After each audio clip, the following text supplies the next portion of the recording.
What's up, movie fans and Netflix bingers? This is the Bros Who Binge podcast. My name is Adam Schubert, and as always, I'm joined by Lyndon Bird. And Lyndon, how are you doing this week? I'm doing well, man. Watched a lot of TV, watched a lot of movies. We got crazy WandaVision. We got crazy announcements.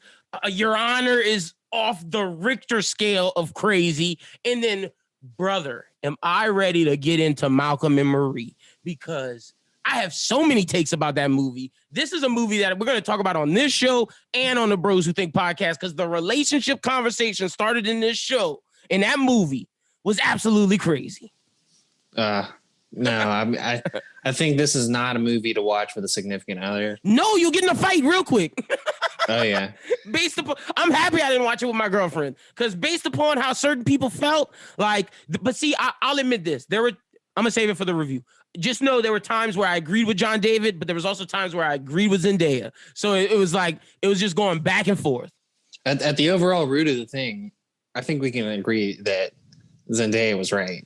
Ooh, but we're going to get to that because what was the overall root? We're going to get to that. Yeah.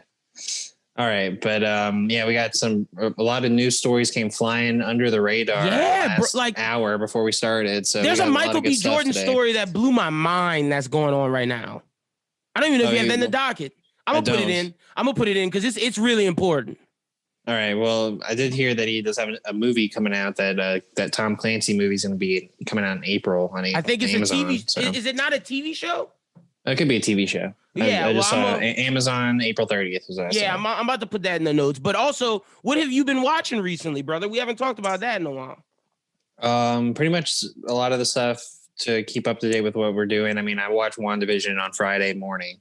Oh, really? I mean, I've been keeping up with that real hardcore. Your Honor, I saved to before the show. Yeah, I watch Your Honor the day of when we do this show. I try and watch a few movies, but I finished the entire series of The Closer. Oh, nice. On HBO Max, which I thought was pretty good, but not very kosher in today's world. They make some stuff, and I'm like, oof, you can't say that. No. I got you. Okay. But the guy who plays Detective Gabriel on the show, I don't know his actor name, but he also is in Resident Alien, which is another show that I'm watching at the moment with Alan Tudyk. Yeah, it's pretty good. From the sci-fi show? Yeah, it's that sci-fi show. It's all right. It's only been 2 episodes in, so we're starting to learn more about the whole situation. But Alan Tudyk just plays weird really well. Yeah, he does. Schubert, you'd be proud of me. I've been watching nothing but the reality television. I watched Skin Wars. It's basically a body painting competition because my girlfriend was Skin Wars. My girlfriend was like, I'm tired of watching Forged in Fire. I'm tired of watching Blown Away. I was like, well, I just like competition shows. We could watch a makeup competition show. She was like, really? I was like, hell yeah, I'm about the competition. But I didn't pick the right makeup one. I picked the body paint one, and she got pissed. But that shit was fire. Rick, shout out to Rick. Rick killed it. If you know what season I'm talking about, that's season 3. Also, there's a lady from Broussard, Louisiana on the show. Shout out. Oh, wow. There you go. Yeah, she was in the finale. Shout out to her. But also, Blown Away season 2, Schubert. I know I'm late on it. We talked about it on this show. What a great season of Blown Away. I think it was better than the first season. I liked the people more in this season than I did in the first season. One thing I didn't like initially, and it probably changed throughout as it ended and someone else won. But the dude that they brought on that was a mentor of the guy from the season before, we had talked about how he was a mentor for that guy, and then they bring him onto the show. He was a mentor of not only a guy from last season. There was a guest judge that he was a mentor of. He was a mentor of a lot of people. But spoiler alert, he don't win, which is crazy. But also, who's gonna win from the first episode just because of how hard this dude came out. And I want to talk about it, but your ass isn't finished. But Blown Away season 2, incredible. I'm trying to think of what else I watched this week. I watched a lot of fucking shit. I think that's about it. Oh, real quick. Yeah, Yeah, the only stuff I have is like Bachelor watching every week, and I've been watching a bit of the new season of Big Mouth because my friend Joe's been like obsessive over it. Oh, so, I watched the new Fox TV animated show with Ron Swanson as the voice. It's like in Alaska, and they're like where the mom like walked out on him, or she either walked out on him or she died. I can't remember quite exactly which one it is, but that's a pretty damn good show.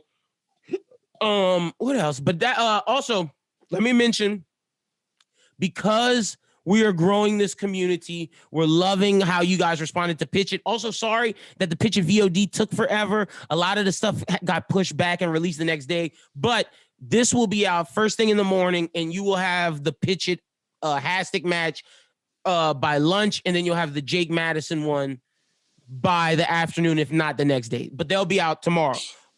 Also, if you love talking movies, if you want to talk movies with us, if you want to talk television, if you want to talk comic books, sports, music, if you want to talk anime, manga, we have finally created a Discord channel. It is popping right now. I love having everybody in there talking about stuff. It's such a good time. And if you want to join the Discord, I will put I'll put the link to join in the description of this video on YouTube and wherever you listen to podcasts. It should be on there for Spotify and Apple Music. Come join the Discord, man. Bingers assemble. Come talk movies with me and Schubert. If you don't agree with Schubert's take, come let him know in the Discord. Get on his ass. If you don't agree with my takes, come get on my ass in the Discord. We want to build the community. Also, we're doing things like trivia night on the Discord. That is Discord only, where you'll win a prize like some gift cards, where you could win some free merch. And everybody who joins the gift card are put in a raffle where each month we're giving away a prize package. So be on the lookout for that. Come join. You have until the last day of February, because that's when we're doing the raffle, because we really want to make this community special. And we love everybody who supports us. And we just want to bring it close together and just build it out. So I'm loving the Discord right now. Discord's cool. It's definitely a new medium for all those people who it's like a group chat. Group Me area. Yeah, the Group Me era. But I'm loving that we're gonna have. Group Me got pretty spicy back in the day, though. It did. I'm loving that we're gonna have like Discord events, like you know how we've done movie drafts here and like draft. We're gonna have like a Discord draft night, which will be freaking fire. So y'all come join the Discord. There's a lot to look forward to, and yeah, man. And then be on the lookout for the Pitch It VOD if you haven't watched it yet, because the next match is coming up in March. Around the first or second week of March. Be on the lookout for that. But Shuby, that's all I got. We got a lot to dive into. A lot of news broke, and I am excited. All right. Well, without any further ado, let's get into it. So the first news came in right under the wire before we got started. And like 5 minutes ago. And something that we've been saying was either going to or should happen for a while now. And Gina Carano fired from Disney and blacklisted.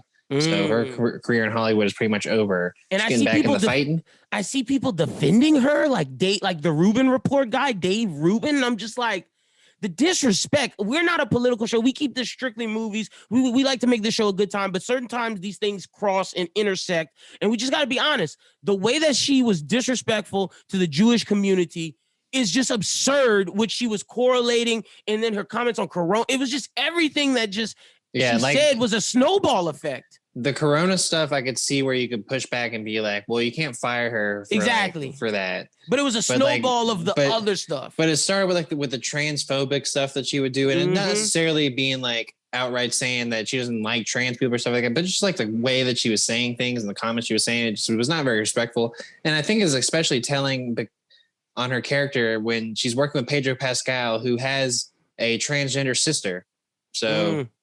Exactly. I feel like that's a little bit of conflict of interest there. Exactly. And just from the transphobic comments to the anti-Semitic comments, which are just, we have no place for anti-Semitism in 2020. We have no place for transphobia in 2020. We have no place for racism in 2020. Like, none of that shit is acceptable. And I stand with my Jewish brothers, because too many people have been anti-Semitic lately and just letting that shit slide. Whether it's Nick Cannon, Gina Carano, like, that shit is not cool, because and maybe this is because I watch a lot of anime that's inspired by those events. So those events are always put in my face constantly, besides like what I've learned from history. But that shit's no joke. Like, as much as like we always talk about how slavery was horrible, look at what that, like, those people were putting so much just terrible shit, and that shit is not acceptable. I'm happy her ass got fired, and she better not step into fighting, because the lioness would kick her fucking ass.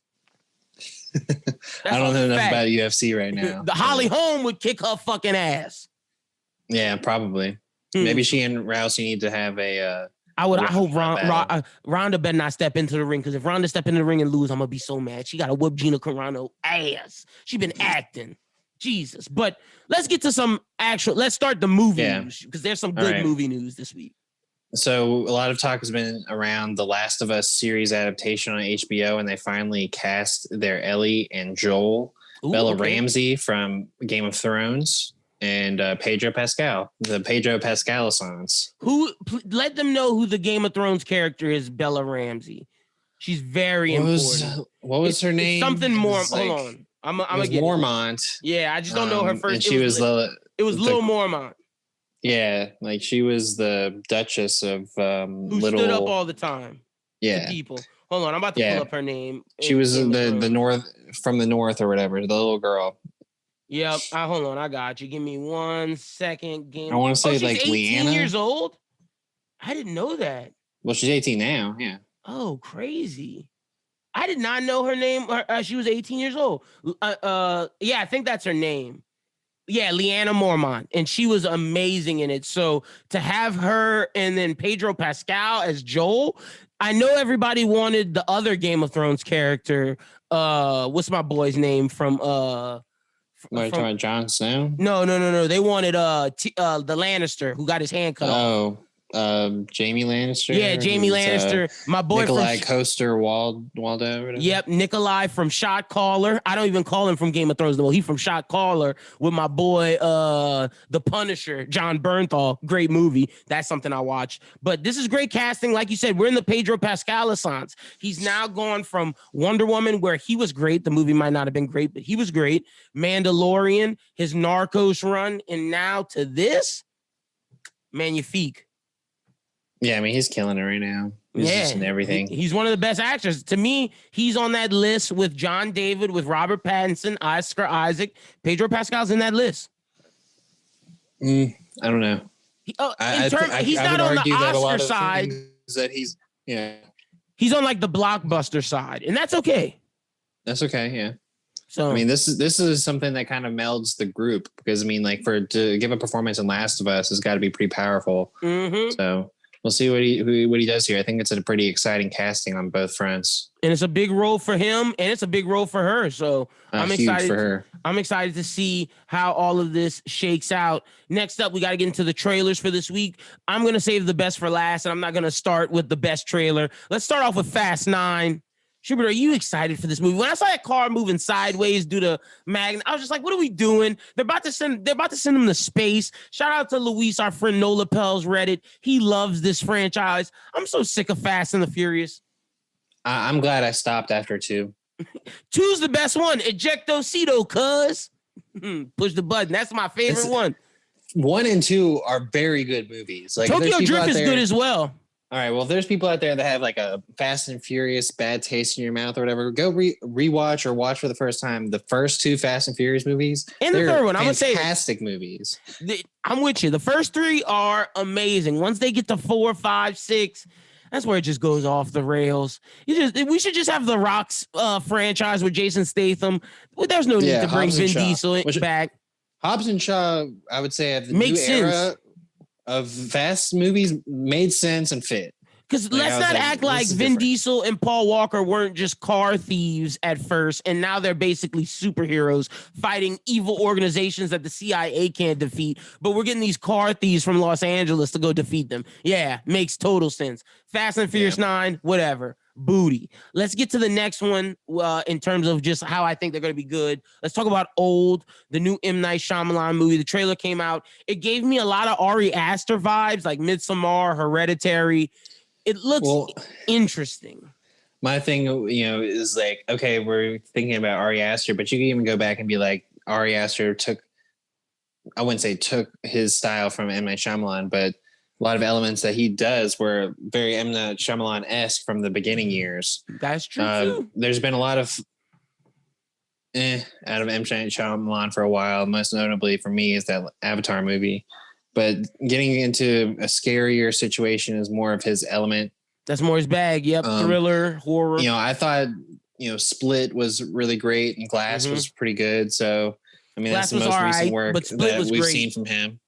And so, well, I'm interested to see what they got here. And I'm glad that the other Wolf kid is getting some more work. Yeah, Alex Wolff. Well, no, Alex Wolff is the one that always works. It's Nat that needs to get some work. The older brother. Nat's had the bigger roles. Alex has been in more movies and shit, I'd say. Yeah, I feel like Alex has been in better movies too. Well, I mean, Alex was in Jumanji, but barely. Like, I wouldn't even count him being in Jumanji. True. I mean, he was in the beginning and the end. But he was in Hereditary. That's a big movie for him. No, that's a big movie for him. So, and I think that's a better movie than any of the movies his brothers put out. Besides the one that they were in together with their mom, that was a really good one. But the next trailer we got is Coming to America 2.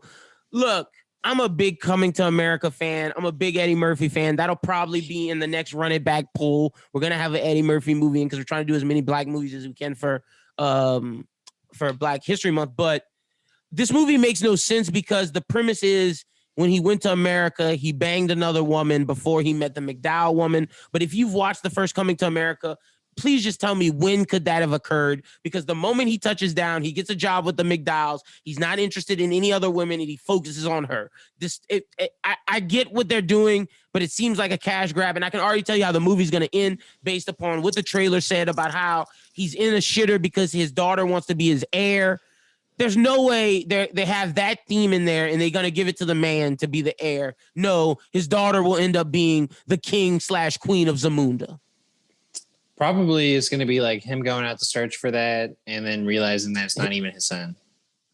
That's a possibility as well. Or his son just doesn't take the throne and gives it to his sister. Like, his sister's going to be queen. And the fact that this movie's predictable already really just makes me not happy. But I will watch it and we're going to review it. So whatever. But the next trailer shocked me. Happily with Joel McHale. And why is Saban Films, a toy company, making this style of movie? I'm pretty sure this is going to come out on Amazon as well. Ooh, look at Amazon putting out good quality. Basically, this movie is about these people who have an overactive sex drive, and basically they are irregular, and so they send someone to come and neutralize it to make them like normal people. They end up killing that guy, and then they go to this house where weird shit just starts to happen. There's gun rooms. It gives me really Ready or Not vibes. It gives me vibes of the Tiffany Haddish, The Oath movie. It gives me Purge vibes. This is in that line, but this is good for Joel McHale because when I saw him on there and he wasn't being a goofball, typical Joel McHale bombastic, it really showed me that he's taking this serious, and this could be a potentially good movie. Yeah, it could be a pretty good movie. I mean, at first I thought it was going to be like a rom-com, and it is described as a comedy crime romance. But, the idea of like the friends couples trip in like a secluded area, like, there's just a lot of things that you can pull off this. And because this was only the first trailer, I think there's still a lot they're holding that we're back. gonna get. Yeah, I mean it's February 10th, 11th, so we got about a month and a week before this comes out. Oh, real? It's dropping soon. Yeah, okay. March 19th. Okay, bet. But it's got a cast of people that you've seen their faces before, but no big names besides Joel McHale, really. And I think this is going to be pretty interesting. I don't really know much about the director, Ben David Grabinski. He did Are You Afraid of the Dark and Skip Trace, whatever those are. Interesting. Okay. Well, so this is a shot for everybody involved to hit it out the park and really give some clout to their career. But the final trailer we got, which is it made me feel so just vindicated about how I'm feeling about Marvel right now. We got the Falcon Winter Soldier trailer. I've been saying for months that this is going to be the best thing Marvel releases this year and probably next year. The only thing close to it will be Shang-Chi, and it looked great. I love seeing the Baron Zemo mask. I love that this idea that they're going with They don't accept Falcon as the new Captain America for whatever reasons, race or whatever you want to say. They don't accept Bucky because he's a killer. So they go and get this U.S. agent to be like this poster boy. I just love it. I love seeing Sharon Carter's niece back in there. She was kicking ass. And I just love the banter of the quote unquote buddy cop-esque between Bucky and Falcon. It just works really well. Yeah, me too. I think that that scene at the end of the trailer with them in that staring contest room, in the staring contest, I was like, these dudes are just like having like a, whose dick's the biggest contest the entire show, and I'm in for it. This makes me not want Chris Evans to come back. Well, I don't think he should. I mean, that kind of goes back to when we were talking about that before. Like, what if he comes back? Like, what capacity? Like, yeah. I mean, it really takes away from them. This is the next step for Captain America. Like, you can tell with in the trailer where he's practicing throwing the shield. Like, that's the stuff I want to see. I want to see him getting ready to like take up that mantle or like earn that mantle in everyone's eyes. And so, like, and seeing what's going on in WandaVision right now, I think that having two fronts of what's going on in the MCU would be really interesting, and like seeing like how one side of things is happening and then, the more mystical side of things happening. Yep. And I think the format that WandaVision has taken to come in and do the week-to-week shows and, having Marvel on every week, especially after not having it for a year. It feels good. It feels good. And like, I think they're doing good storytelling. Yep. And I don't think Falcon Winter Soldier is going to need the time. The 3 episodes, exactly. Yeah. Falcon Winter Soldier is going to be good from the jump because they're staying true to their bag. And my thing is, I hope they lean heavily into the Winter Soldier style of movie, television show. Like, follow the Jack Ryan blueprint. Like, make this very action oriented, very spy thriller-esque, and this will be successful. So the trailer really impressed me. I just need to, like you said, I want to see Sam earn it, and this is his time to earn it. And I also want to see Bucky have a transformation from anti-hero Avenger to like hero, like legitimate hero. So that's something I'm looking forward to. But next up, Jude Apatow has set the cast for his upcoming Netflix comedy, The Bubble. The film will star Borat subsequent movie film. Borat 2, Maria Baklova, and Jumanji actor Karen Gillan, Iris Apatow, and Fred Armisen from Portlandia, Pedro Pascal, Keegan-Michael Key, Leslie Mann, Peter Saranovitz, David Duchovny. Shout out to David Duchovny getting back into this. And that's the squad. Apatow's next tutorial effort is categorically the opposite of escapism fare. Instead of choosing to address the coronavirus crisis head on, a meta comedy, The Bubble follows a group of actors stuck inside a pandemic bubble at a hotel attempting to complete a film. Apatow is directing the film for a script he co-wrote with South Park scribe Pam Brady. Interesting. You know how I feel about all of these Corona movies. Not really my thing, but since it's going to be a meta take on it, it's going to be something a little different. Maybe it'll be fire. Well, I feel like a lot of the people who have either tried to attempt to do a COVID movie or a show took it too seriously. No, I mean, either just didn't play it to reality. Like, Your Honor, we'll get to talking about that later. But like, there's a scene in Your Honor where he's like, well, I want to make sure we're social distance. When the whole show, time, none of them are wearing masks. None of them are social distancing. There's no people are eating in restaurants. Like, if this, but was also it makes sense because it's Louisiana. No, I mean, like, after being in New Orleans, I know that shit wouldn't fly. Oh like, yeah, the early days of the pandemic. True. Early days of the pandemic, that shit would not have fly. In Lafayette, it would have flown, but not New Orleans. You make a great point. So yeah, but I mean that kind of took me out of that show. But I'm just saying, like, for this, The Bubble, I feel like being able to do The Bubble, you can play to the eccentricness of people in the pandemic. Exactly. Like there's some people who honestly do, and if you don't think so, then you may be one of them that take things a little far.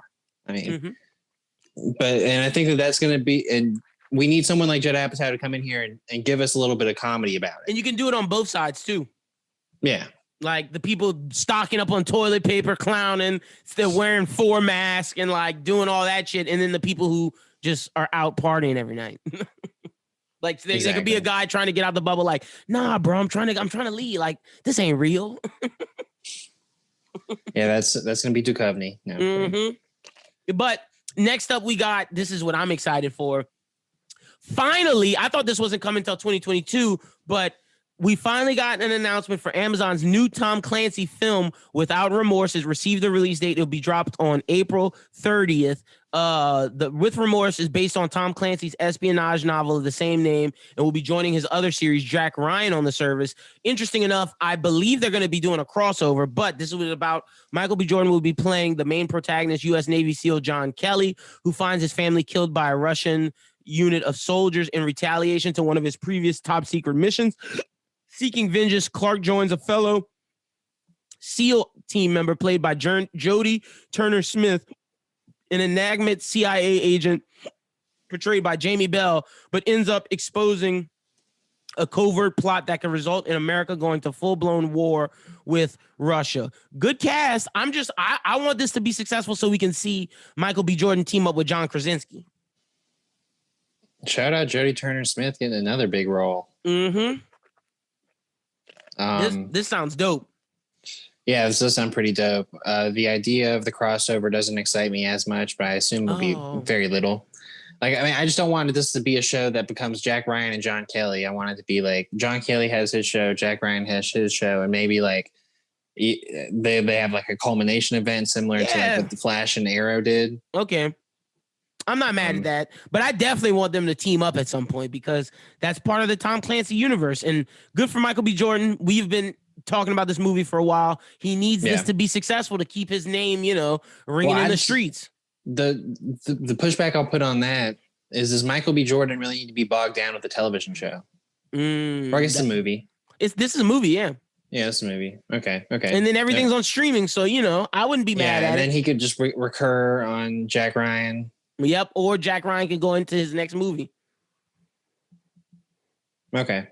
Yeah, never mind then. Because I just don't want Michael B to be bogged down doing something because he needs to be available for other things. Well, he has to prove himself with this one. He gotta, because there's a lot of actors taking his spot. I think he didn't lost his spot now to people like Adam Driver, Robert Pattinson, Jonathan Majors, John David Washington, John Boyega's getting up there. Exactly. He got to come correct with this. He does. So, I mean, this would be a really, really interesting stuff. And, of course, Amazon putting out the fire. Always. But, the streaming service that I think has been doing pretty well in its infancy is HBO Max. And they've announced some series orders for 3 new adult animated shows, including a Scooby-Doo spinoff that will tell the origin story of Velma Dinkley.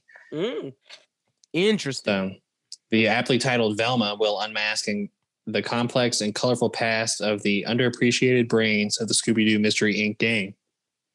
Velma Dinkley, voiced by executive producer Mindy Kaling, also includes Charlie Grandy, Howard Klein, and Sam Register, who are actually, those are the producers, sorry. But it's a 10-episode series which will be produced by Warner Brothers. In addition to Velma, HBO Max has ordered 2 seasons of Clone High, which we've talked about before. Yep. It's reimagined by Chris Miller and Phil Lord, and it's set in a high school of clones for historical figures. Okay. The streaming company filled out the adult animation slate with Nate Sherman and Nick Vokey's Fired on Mars, an existential workplace comedy set on the Martian campus of a modern tech company. SNL's Pete Davidson will be lending his voice to one of the characters, and HBO Max also renewed J.G. Quintel's adult animated comedy Close Enough for 2 more seasons. Love it. Love that. I love all of this news. I just want to see HBO Max, and I think it's going to be after they see Amazon have success with Invincible. I want them to get outside of the adult animation comedy bag. Let's give us some adult action animation. You've seen what Tarnakowski did with Primal. You know that's a bag that people want. Let's get into that some more because I think HBO Max could pull off some incredible adult animated content, whether it's based off of a comic book, video game, whatever it may be. But let's get some action-based adult animated comedy. But all of this sounds incredible. The thing I'm the most excited for probably would be J.G. Quintel, but that Velma thing is interesting. I'm actually a little hesitant on it because we're such big pup named Scooby-Doo fans. We are. That's the origin. You know, for me, Velma Dinkley's origin is that she was with the gang when she was like 8 and pup named Scooby-Doo. So it's just like I don't know what origin we're expecting to have here for Velma, and it's got to be pretty young because like her teen years were definitely in Mystery Incorporated. So I just don't really understand like what we're trying to get out of a Velma series. But the only thing that excites me about that, too.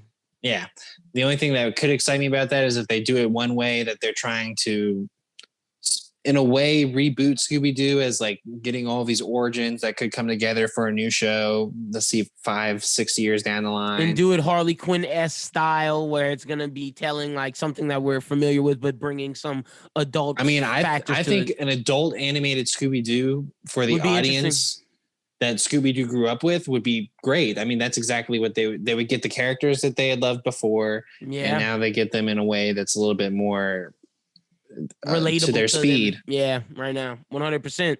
Also, interesting to see Phil Lord and Chris Miller what they're going to put out as well. Yeah, Clone High. We've talked about it before. Abraham Lincoln is one of the clones. Other historical figures. Yep. I mean, I think it's gonna be pretty interesting. I don't really know much to think about. Fired on Mars, but it could be pretty funny. But good enough. But so glad Close Enough is getting 2 more seasons because that was a great show. Great show. Yeah. So Florence Pugh, I'm ready to see her in Black Widow, but she's now attached to star in a sci-fi courtroom drama called Dolly. It's about a sex robot that murders its billionaire owner. The film has not yet been greenlit. Apple TV has acquired it, though. Vanessa Taylor, who wrote The Shape of Water and Hillbilly Elegy. Pretty high class of writing right there. Yep. And Drew Pierce, who wrote Hotel Artemis and Iron Man 3, are writing a script, which is still being developed, but no director has been attached. Dolly is inspired by a short story from Elizabeth Bear that first appeared in Asimov's science fiction in 2011. The story follows a billionaire who is killed by a sex robot, forcing police to determine whether the robot was the murder weapon or the actual murderer. The bot then shocks the world by asking for a lawyer and pleading not guilty in the ensuing court case. This is going to be interesting doing the whole question of, is it, will AI have rights and that whole thing, the whole classic sci-fi stuff. I'm interested in this, and this could be big for Florence Pugh. You do this, you got Midsommar, and then you go Black Widow, putting her into another category of actresses, putting her in like some of the top young actresses category. I mean, if she wasn't already in there, I mean, this is definitely going to be a real test. We've seen, what was her name? Alicia Vikander. Yeah, Alicia Vikander. In Ex Machina. So we'll see what Florence Pugh can do here playing this robot. But this is pretty big for Apple TV too. Getting a big series like this that carries a lot of weight. We'll have another Apple TV story later on too. Apple TV is really trying to put themselves in these streaming wars. They've had some great content. Like they have the money to spend, so they have had some great content. So hopefully this catapults them into in that HBO Max Amazon conversation. But next up, we got a Wizard of Oz remake is in the works, and this is not the Wicked remake we talked about last week. No, a Wizard of Oz remake is in the works at New Line Cinema. Nicole Kassell is directing the film. She was a part of the Watchmen staff, an adaptation of L. Frank Baum's beloved novel, The Wonderful Wizard of Oz. Baum's story has been retold on the big and scroll screen multiple times. So basically they are giving a fresh take on Dorothy in the Land of Oz. Schubert, are you interested in this? I'm not real. Oh, you are? Mm-hmm. Why is that? 1939 is a long time. Yeah. And I think it's time for at least that. Like, if we're gonna, we've had the Wiz. Now we're about to get Wicked. Like, we've had a bunch of Wizard of Oz content. Learn from it, put it together. That's my thought on it. Like, let's say you take some aspects of the Wiz, obviously not a lot because it is pretty much a complete different retelling of the original stuff. But you've had Oz the Brave and the Bold, or something like that James Franco was involved in. Yeah, and you've had Wicked. And so, I mean, like, if all those characters live in the same world, you can find a way to incorporate that and make it into a new Oz movie, I think it'd be interesting. See, you got high hopes. Are you looking at it with the glass half full? I'm looking at this with the glass half open. They're just gonna do classic Wizard of Oz, but for a new age. And I don't have high expectations of New Line Cinema right now. That's fair. I mean, New Line Cinema is probably desperately trying to get something. Yeah. I think, having Nicole Castle, someone that we really don't know much about, being set to be the director kind of proves that they're just trying to get anybody. The most giant project moving forward. Like, this isn't supposed to be box office breaking. Yeah, exactly. And that's why, like, as much as I wish what you're pitching is right, I just feel like they're just trying to get something out there. They probably are. I mean, they're probably trying to get something that's going to draw some eyes. And I think, there was a time in my life where I don't think maybe until I was in middle school, where I feel like I watched Wizard of Oz on TV every year. Oh, see, interesting. So, that was me with Willy Wonka and the Chocolate Factory, the Gene Wilder version. Because, like, and I think even with that movie too, because I remember the same deal is that they would like come on ABC TV, Family, or ABC Family, or like 1 or 2 times a year, and then you were like, oh, I gotta watch it or whatever. No, that and is also very Wizard true. of Oz was a very essential thing to put in, like, daycares. It was a lot of, but then they scared kids with the damn flying monkeys. But yeah, that's true. So we will see about New Line and how they do with this. Wizard of Oz and A Muppet's Christmas Carol were like 2 things that I distinctly remember being played in like daycares. I agree with that. I remember those as well. Next up, we got Jamie Lee Curtis joins Borderlands movie with Cate Blanchett and Kevin Hart. Curtis will play Tannis based on the character Dr. Patricia Tannis, an archaeologist on the planet of Pandora, whose expertise could help lead to the mysterious vault filled with ancient alien technology. She has a tricky background with Blanchett's character, Lilith. Does this excite you? It's just weird that Kevin Hart's like a lead in this drama Borderlands movie. And it's supposed to be him being something different with Cate Blanchett and Jamie Lee Curtis. Weird. The whole idea of a Borderlands movie is just weird. And the fact that they're wanting to take it with a little bit more serious tone and adding some actors in here that aren't necessarily video game movie actors like Blanchett and Curtis. It's like, what are we doing here? What is this? What is this going to be? Like, this is like the one thing that I honestly want to see a trailer from. If I had to put down movies that are in development right now that I want to see a trailer from just because I want to know what it is, this is probably like top 3. I'd say this is up there with like Cowboy Bebop in terms of like what is going on. Like, what is going on here? Yeah. Jamie Lee Curtis, like, and Cate Blanchett and Kevin Hart. What a weird cast and crew of people. But we will find out. But that's all I really got on that. Ready Player One star Ty Sheridan. He's in talks to play the young lead opposite Ben Affleck in George Clooney's coming-of-age film, The Tender Bar. The film is based on J.R. Moringer's best-selling memoir, which recollected the time he spent searching for unlikely father figures among the patrons at his uncle's bar in Long Island. Sheridan is making a deal to play Mohringer, while Affleck is set to play his uncle, Charlie. This could be big for Ty Sheridan. It depends on the tone. I wish it would be a little more. It's going to be serious. Gangster-esque. Like, you know what I mean? Give me like a little more Mean Streets vibes. And I think this could be good. I hope this is not more the way back Ben Affleck. I hope this is more so, Mean Streets, exactly, where it's like Ty Sheridan is looking for all these father figures in all the bad, wrong places, whether it's gangsters, whether it's drug addicts, whatever it may be. This is the king of Staten Island. Oh, okay. All right. What do you know what I'm saying? Yeah, no, I feel what you're saying now. Yeah. Okay. Yeah, I could see that being that way, but a serious version. Yeah. Okay. I just hope it's not way back style. That's all I'm praying for. Because, like, I don't want it to be like some serious religion-esque movie. Because it could go that way. Because George Clooney. I don't think it'll go that serious, but it's going to be pretty serious. And then it's coming of age. Interesting. Coming of age can go across many different platforms. So When Ty Sheridan's a little old for coming of age too. exactly. That's what I'm saying. I hope it has something to do with crime, some sort of crime element, but we shall see. Next up, we got Elizabeth Moss has been named to play Eleanor Coppola, the wife of filmmaker Francis Ford Coppola, that will be played by Oscar Isaac in Barry Levinson's biopic about the hectic making of the iconic gangster movie The Godfather. Jake Gyllenhaal will be playing 70s super producer Robert Evans, who Coppola clashed with consistently on the Godfather film. I'm excited for this. Yeah, I think Elizabeth Moss being added to it. I think this is like your good big three. Yep. And I'm excited about this mainly because of like the run it back we did with The Godfather, having it right back into the forefront of my mind. I definitely want to. I would love to see a telling of how it was made. Like, Exactly. I feel like there's got to be some really good stuff there, like based upon the stuff that you told me on Run It Back, where the actual gangsters being involved in the film and not a lot of them having very much acting experience.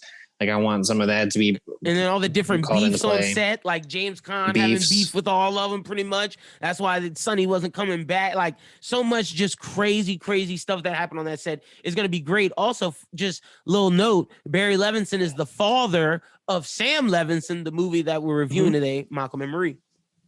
Yep, that's true. That's true. So, but I'm excited for this. Like you said, Elizabeth Moss adds that third person. So now you have your big three, and Elizabeth Moss, Oscar Isaac, and Jake Gyllenhaal. Three people that we haven't seen work together, but three that are individually talented. So I'm excited to see them come together and do something and I feel like special. Oscar Isaac and Jake Gyllenhaal, it's like one of those things where like I could totally see them working together, but it's just surprising that they haven't yet. Yeah, and it's interesting to see Elizabeth Moss in there because she's been like kind of this lone wolf actress trying to go to the top. So now she's working with some people. I'm excited. She's had an interesting career. Way up. Like Mad Men. She's been in some movies that she you can almost say carried. Not so much Us, but more so like the Invisible Man, Invisible Woman. Yeah, Invisible Woman. Yep. Or whatever that was, Invisible Man. Oh, yeah, I think. And then Handmaid's Tale, Emmy-winning television series. So this is gonna be pretty good. But so like she's in a situation where she's like trying to break out into a full-on movie star. Yeah, she's trying to get out of that TV bag and get into that Meryl Streep. She was in that other DC movie that the kid was The Kitchen, right? No. Oh yeah, she was in The Kitchen, and that was pretty good too. I was a fan. It was a Vertigo DC movie. Good call, Trippy. Next up, we got rapper Lil Yachty Gross is developing an action heist comedy based on Uno. Yes, the card game Uno with Mattel Films. Macy Kelly wrote the screenplay for the movie and set in the underground hip hop world of Atlanta. Though the cast has not been announced, Lil Yachty is being eyed for the lead role. I'm not digging this. Yeah, this is weird. When I saw this, I was like, is this a real story? And then you choose underground hip hop, but choose Lil Yachty? Yeah. I don't know much about that. But what I was interested to find out was that Uno was a game that was created in the 70s in barbershops.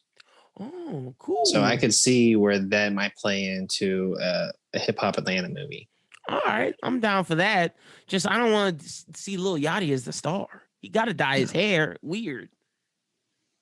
It's weird. It's weird all the way around. But another thing that's a little bit weird is the newly Netflix acquired Blue Miracle. It's a Dennis Quaid film, formerly known as On the Line. It's based on a true story that centers around Casa Hogar, a Mexican orphanage that was struggling to survive after Hurricane Odile hit in 2014. On the brink of bankruptcy, the residents enter the world's biggest fishing tournament in hopes of winning the prize money to save their home. Okay. Yeah. Interesting. Dennis Quaid on that Jesus movie kick. Yeah, he is. Yeah. While Jack over here is, doing the boys, brains blown on his face. Yep, exactly. So next up, Sandra Bullock is the latest star to come aboard the action thriller Bullet Train. So just another name to the list, man. There's two movies that I'm just so excited for. Bullet Train and the new Leonardo DiCaprio, Jennifer Lawrence movies. The freaking and the there's three. There's the Bullet Train, the Leo movie, and then the David O. Russell, John David Washington, Christian Bale, Margot Robbie, big cast movies. All three of these movies are huge, incredible cast with some of the best actors in the world. And you're adding Sandra Bullock to Bullet Train. I'm just excited. I need all three of those movies ASAP. Yeah, I'm excited about Bullet Train. Sandra Bullock, I don't really think adds any more excitement, but it definitely doesn't lessen it. It just adds clout. It just shows you like, whoa, all these good actors want to be in this movie. There must be something there. I feel like Sandra Bullock called up and was like, hey, get me in this. Yeah, like I don't care. Pulling a Jonah Hill, like I got to be in Wolf of Wall Street. I'll take $60,000.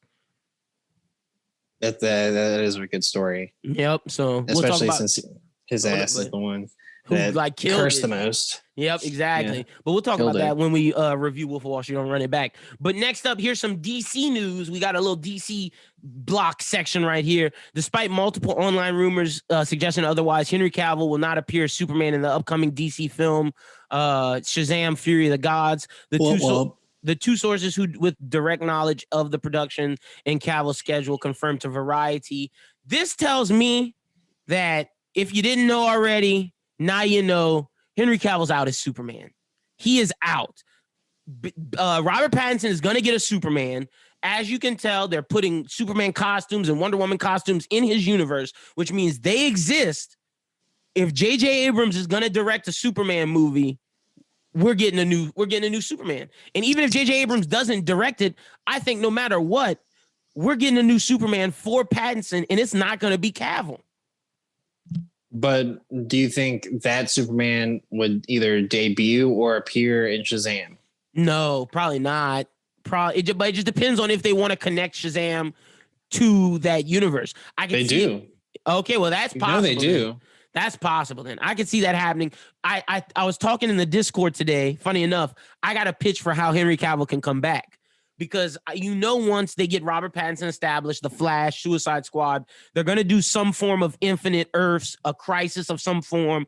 I was saying, why not do the Crime Syndicate or the Justice Lords if you watch the Justice League animated series and bring Henry Cavill back as Ultraman? The villainous Superman that fights the new Justice League. If I hadn't just watched that Justice League episode like 2 days ago, I would be like, what are you talking about? But the Justice Lords, especially since they're doing multiverse. That's just a pitch I have to keep Henry Cavill, around. But is he going to be in Shazam? No. Next up, we got that Connor Leslie, a.k.a. the actress who plays Donna Troy, will be coming back for season 3 of Titans. Guess flashbacks. She wasn't dead. Oh, you think it's going to just be flashbacks? Gotta be. Okay. I'm saying she won't be dead. Schubert's saying flashbacks. We're going to find out when this drops because they're filming right now. So that means we're going to get it at the end of the year. Also, this is big news. The CW and HBO Max are in talks to co-finance original shows to premiere on HBO Max with a next day airing on CW. This could be everything from DC to just regular TV shows. And look, for CW, I think this is more so HBO Max saying, we want your CW properties. We're going to make them better and y'all can air them after us, but we getting full rights.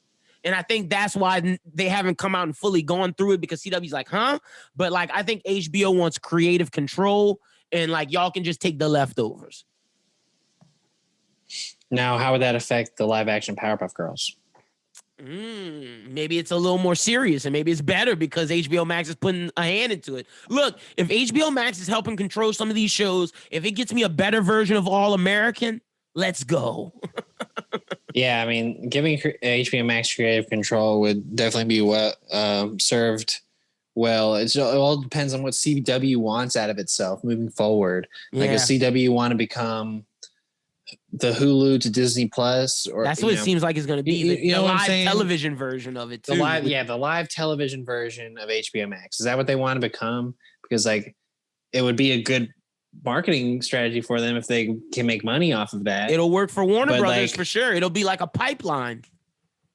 Yeah. So I mean, it's just like, do the creatives in the CW want to hand over to HBO Max? Because I mean, I see. Like, this definitely benefits HBO Max a lot, but it could completely dismantle what is the CW. And this tells me that HBO Max is like, we want those DC properties. So like, if you're not doing this, all y'all shit is canceled and we starting fresh. This is a chance for them to maybe pass over the creative control, still be involved. But Berlanti now works for HBO, and it's like, Berlanti's gone. So it's like, we want these properties. I don't care what y'all did with them. What y'all did with them, we don't agree with. We got a show like called Titans. We got all this Doom Patrol. We want to connect some of these characters. So either y'all jump on board or y'all won't have the rights anymore. It's probably what's about to happen. It's probably the ultimatum that they gave them. And that's probably why a lot of these shows are getting canceled. Well, and it's probably why the ones that they're still pressing are the ones that no one is really watching, like Superman and Lois, Batwoman, and the only one people are watching is Flash. And watching. Look, that TV show has been horrible since Zoom. Legends has also been renewed. So, but I mean, like, I haven't watched Legends since like season 4 or 5. So, and that's what I'm saying. Like, I feel like DC wants these. I feel like Warner Brothers and HBO want these properties because of all this news we got, and And speaking of, this makes sense why the Canary Show got canceled and didn't happen. Journey Smollett-Bell, Black Canary from Birds of Prey, tweeted out a picture of her reading the Longbow Hunters, the most famous Oliver Queen story, with some Black Canary stuff, and she made a comment about how she made like a Black Canary reference from the comics. Is this more hints that we're getting some Dinah Lance, Black Canary, Oliver Queen stuff? And I could see it in the form of a television show because we just saw Journey Smollett kill it with Lovecraft. This makes sense why HBO wants creative control. I don't know. That's really tough for me because what Arrow was for 3 seasons was great. It was great. I mean, it was. But let me pitch this to you. That was CW's Batman. I feel this will be more akin to really who Green Arrow is as a comic book character. And then because we didn't get a real Black Canary relationship with Oliver, this is going to be that. It's not going to be Diggle. It's not going to be Felicity. It's going to be real comic Oliver Queen and Dinah Lance. I don't know. I'm still a little hesitant on the idea of another Green Arrow television show. All right. If it was a movie, are you okay with it?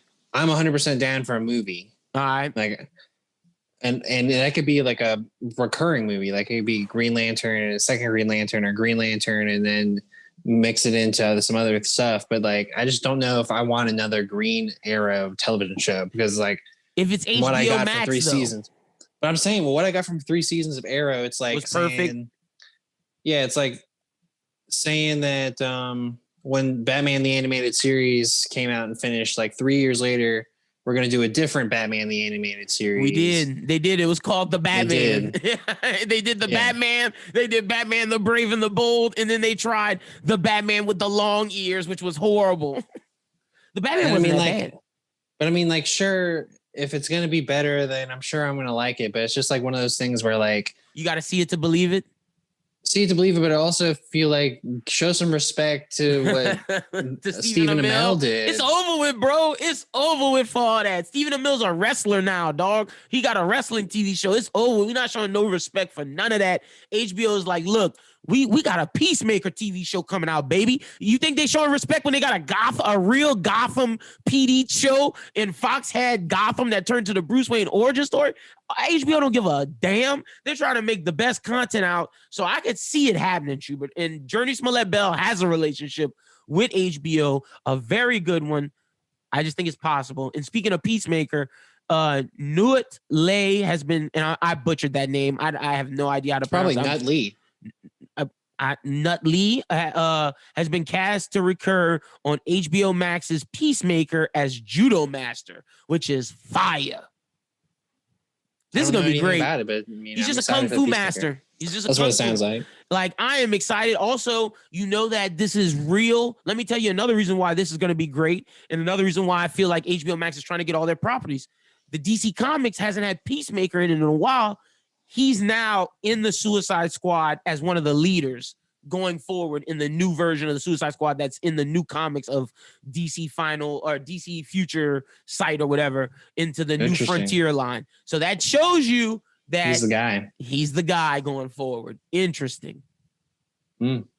That is pretty interesting. Yeah, I'm interested in the whole Peacemaker stuff. Like, let's just see Suicide Squad already, man. Don't you feel that way? I'm just I like, am. I think it's gonna be the best comic book movie of this year. I'm ready, and we still don't even have a trailer. Like, that's what's pissing me off. We're a couple months away, and there's no trailer. Like, I understand you're holding the cards close to the vest, but like, let's get excitement going. Yeah, no, there's just so many people in that movie that I'm excited to see and maybe get killed off. Yep. So like everybody from Idris Elba to John Cena to Margot Robbie back. Like, I want to see all of this. I mean, hey, I'm even interested in seeing what Sean Gunn and David Dastmalchian and Michael Rooker, Michael Rooker, all these guys that are part of your boy Pete Davidson definitely gonna die. I don't know if he's my boy. That's not your guy. I thought you're a Pete Davidson stan. No, I'm not a Pete Davidson stan. I was saying that he should have been dumped by Ariana like on day 2. You shouldn't have got with Ariana, period. But that's a conversation for another day. So Will Smith, he's set to star in the upcoming spy drama Fast and Loose, directed by David Leitch. The official synopsis of Fast and Loose is: after the leader of an upper echelon criminal organization suffers memory loss from an attack, he reunites with his crew only to find that things aren't what he thinks they are. When Will Smith's character John Riley wakes up in Tijuana after being left for dead with absolutely no memory, he follows a string of clues to uncover his identity, discovering he's been living 2 different lives.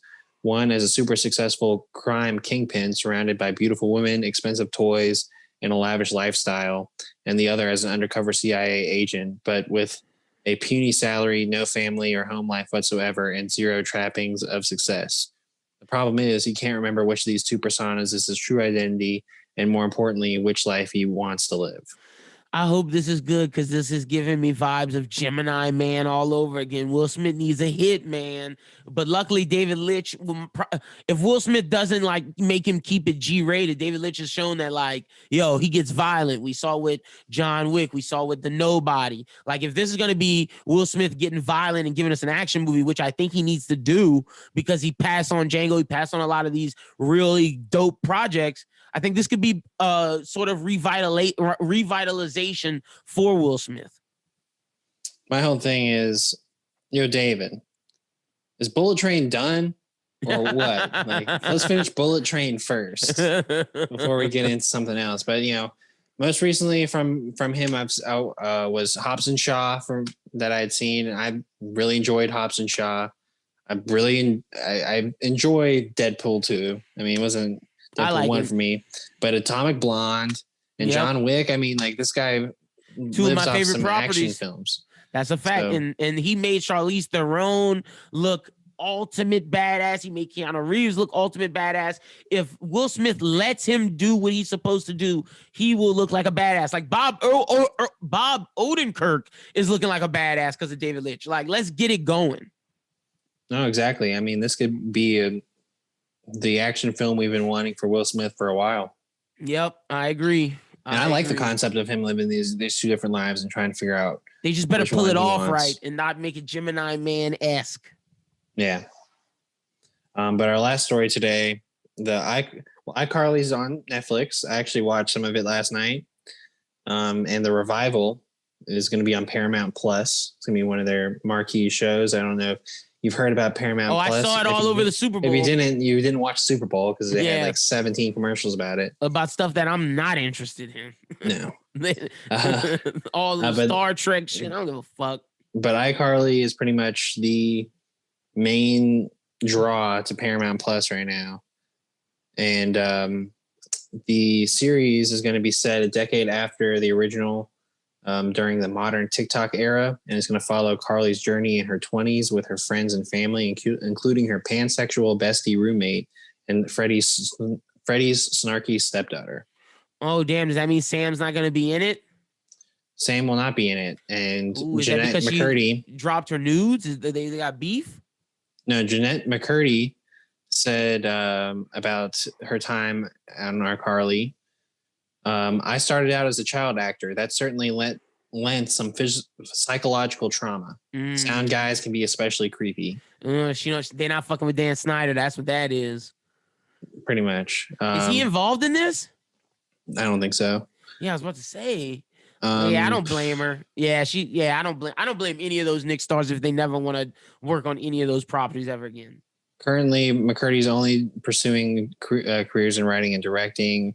She also said about her time on iCarly and Sam and Cat, I had become acutely aware that I was a role model for kids, which I felt like I was supposed to find cool, but found very upsetting. Interesting. But so look, she just has a bitter taste in her mouth. She got a different, she's on a different vibe. But I will say this, iCarly doing a revival, which we wanted to see from the Lizzie McGuire revival, but Disney Plus was too scared to not give an adult themed show from one of their classics. I applaud Paramount and Viacom from actually taking the risk, and I actually think people from our generation will watch this if it's done right. Yeah, I think it's going to be in between what Hilary Duff wanted and what Disney wanted. Where like Disney wanted to like do something about the newer generation, like Lizzie's kids and kids show. I hope this isn't like, Girl Meets World. Hilary Duff wanted to do like Lizzie. Lizzie was popping pills and now she's come clean and like shit like that. Where like here, I think it's going to be tame-ish because Carly in herself was pretty tame, but also enters into some Freddie's adult stepdaughter themes. that just like I could see like maybe Freddie and Carly have sex or something like that. I don't know. I feel like the kind of like adult stuff we're gonna get out of this series is the same kind of adult stuff you would get out of a primetime sitcom. Okay, all right. I hope they just keep it more for our generation than the new generation, but we're gonna have to wait and see. Well, that's all the news we got today, Schubert. Let's get into the segment of the show where we suggest a movie or TV show that is coming out this week that you should watch, or it may have been out for some time, but we just finally came around to it and think you should check it out. This segment is called Movie on the Rise. And I'm starting us off this week because I got the big one. I got the Oscar contender. I got the one that's probably going to be Best Picture this year. And I know I said this with the little things. I know I was hype on the little things, but this is different. We saw this was going to be great from the moment we saw the first trailer. You have a big three of Daniel Kaluuya, Lakeith Stanfield, and Jesse Plemons. I'm so excited. And you have a powerful source material. I'm talking about Judas in the Black Messiah. We're reviewing that next week for Shodo. Yeah, I'm excited about that one. It's going to be really cool. It's going to be great. It's giving me Black Klansman vibes. It's giving me Malcolm X vibes. It's giving me like, I don't want to say One Night in Miami because it's going to be darker than that. It's going to be a little more epic, but it's giving me the vibes that you're supposed to get from a movie like this. Yeah, it's definitely on my, well, I mean, we've got to watch it for the show next week, but I'm going to watch it this weekend. I'm really excited about it. The moment it comes out, I'm watching it. But on Sunday, of course, it's Valentine's Day. So I will end up watching To All the Boys 3. What is that? The Noah Lana Centino Condor and Noah Centino, yeah. See, I'm a kissing booth in my relationship. We're a kissing booth household. You're To All the Boys household. Yeah, let me see what it's called. To All the Boys, Always and Forever. That's what it's called. Okay, are you excited for it? That's a big no, Captain. Not necessarily. It's not, but I'm not saying that because I think it's bad. I'll say that. I'm just not really interested. Not really a cup of tea. No, not at my age. Yeah. And like where I'm at with where I want to watch content. We're trying to watch Judas and the Black Messiah. I feel you. I already know what time it is. All right, but that's all we got. Where are we starting with? I feel like we should start with Malcolm. I feel like we just. Or you want to save that for last? I was gonna leave it as it was on the notes where it was in the middle between. All right, let's start off with WandaVision. Yeah, great episode. WandaVision, really great episode. Really great episode. There has to be some scheming going on because the way Wanda, I thought a powerful scene was when Wanda pointed all the guns at the captain who took over from Monica Rambeau. I feel like he stole Vision's body from her or something like that because the way she made it seem was like that he did something wrong, not her. And I feel like Monica's gonna come down to it, and I feel Where you saw where she did steal the body from him. No. I feel like yes, she did, but I feel like he stole it from her first. I feel like he was the aggressor.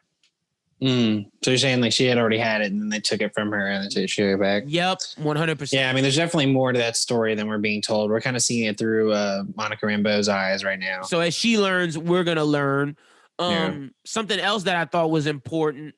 I still believe Wanda's controlling this, but I don't know if I still feel she's being manipulated by a Mephisto, because the ending scene when we get Pietro, and every time Agnes is in this, it's not Wanda controlling it. It's 100% something else, because Vision was going to break through to her in this episode. Vision was probably going to get her to break the spell or whatever's going on. And here comes Pietro, Evan Peters. And it makes even more sense that it's not Aaron Taylor Johnson. And they're talking about death and about how mommy can't bring people back to the dead to her son. And it's Evan Peters. This is 100% Mephisto or some other magician controlling this.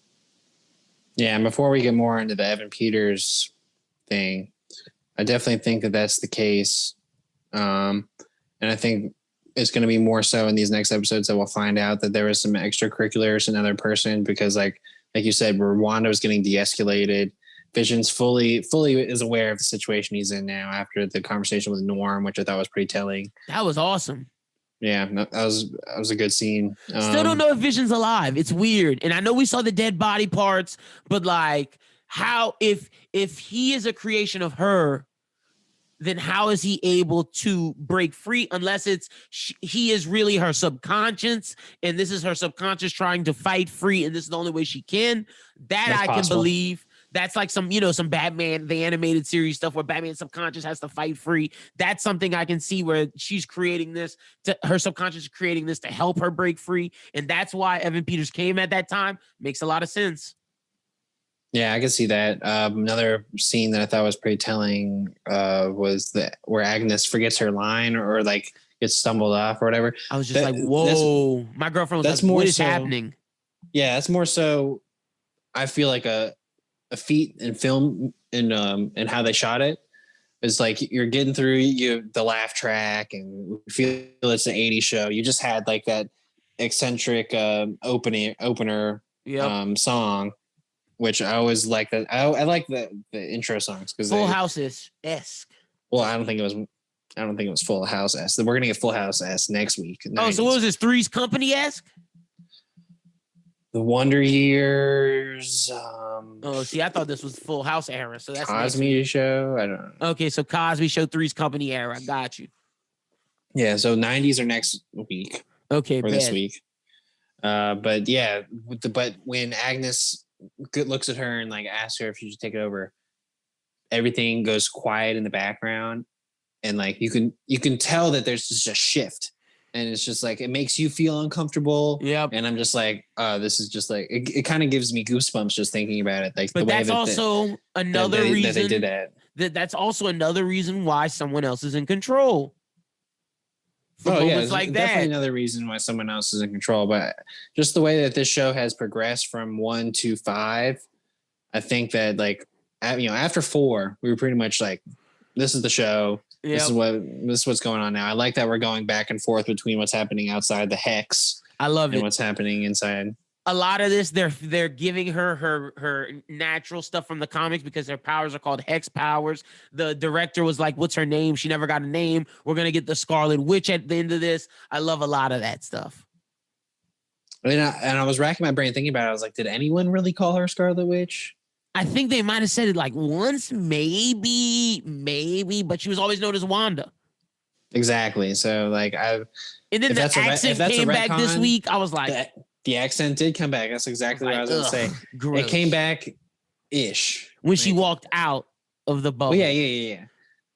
But I mean, like ish. Like yeah, because it was half on, half off. I'm just like, stop talking with the accent, Wanda. It's okay.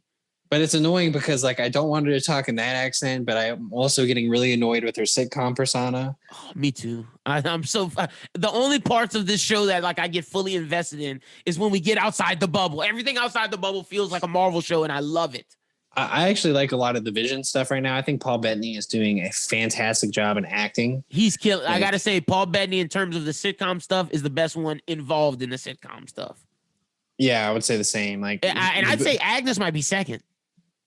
yeah. Like Agnes has been killing it. No, Kathryn Hahn's great. Kathryn Yeah. Hahn is an amazing actress. Is the That's the thing. Like, Renaissance. I don't want to be trashing Elizabeth Olsen because I feel like Elizabeth Olsen needs some opportunities. But like, it's not the best.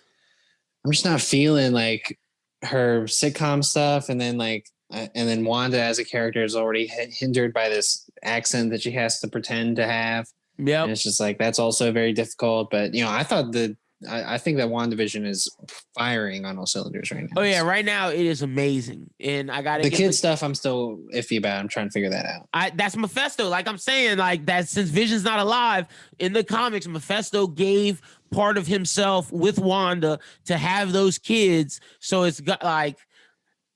I think that's the case, man. And then I think the kids are gonna have to purge the Mephisto stuff and become real naturalized humans at some point. And I feel by episode 9, they're gonna be Wiccan and Speed's real age to be young Avengers. All right. That's my prediction. And Doctor Strange is definitely appearing at some point in this show because Sword can't do too much longer. No. Also, when Monica Rambeau said there's an aerospace engineer I could call, Reed Richards. Did not catch that. Reed Richards. I also liked when they were talking about what stuff that happened in Endgame or Infinity War, where like Wanda could have beat Thanos. Yeah, that was some conversations that we would have fans, and he was like, "No, Captain Marvel could," and Rambo's like, "Don't talk about that. Don't talk about her." Yeah, I'm like, ooh, like, salty. It seemed like the fans, it really did, and I want to know what's the beef with her. Like, has she not come back to see her? Has she just been in space this whole time? There's something interesting with that. But I love how WandaVision is setting the groundwork for everything going forward. And if you don't watch WandaVision, you really want to understand what's going on in the MCU going forward. Yeah, I really think that what was the best about the 4th episode was that we saw Monica come back from the blip. Yep. Like that was one of the most powerful scenes. Oh yeah, that was my favorite thing involving in the snap in all of Marvel. Like I think that was the best thing that explained the real emotions behind the snap. This show is taking grief and pain and putting it into the next level. This is why DC has always been my favorite comic book stuff. And this is why I always love DC stuff more than Marvel, because in the DC works, we see characters deal with grief and how they deal with them.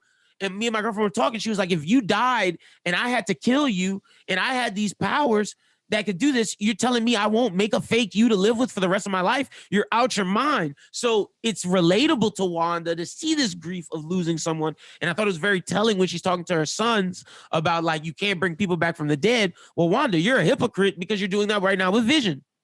Yeah, that was the whole point of that scene. For sure. Or unless you're not doing this and you were put in here.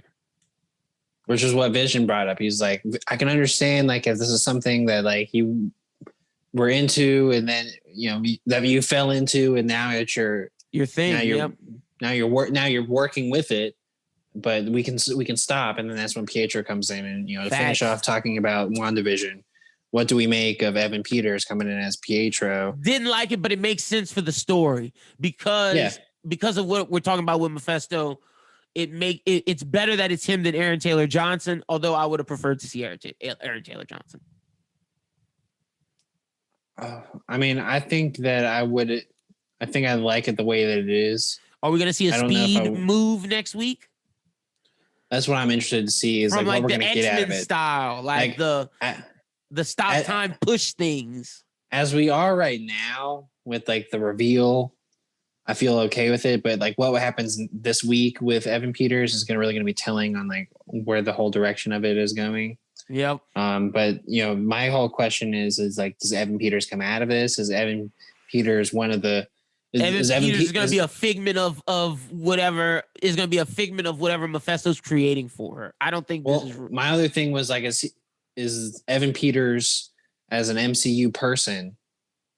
Was he trapped in Westview, and then they made him into Pietro?